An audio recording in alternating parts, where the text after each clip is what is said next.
Today I'm going to replace iPhone 12 Pro battery.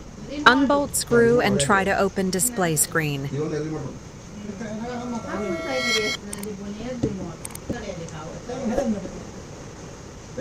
Use plastic opener for open the display screen.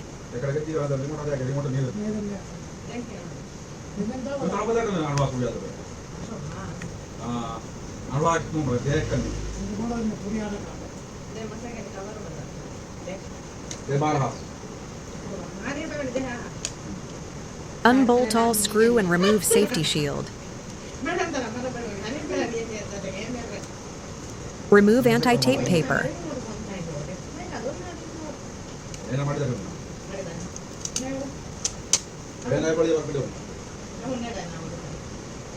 Install new battery as well.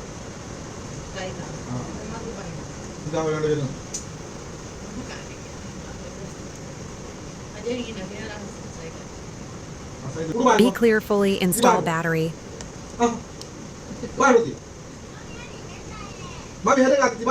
After installing battery, we should test battery.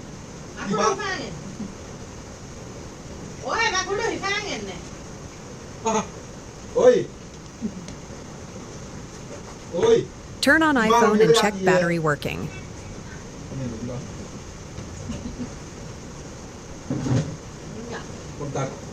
It's working as well. Thank you for watching video.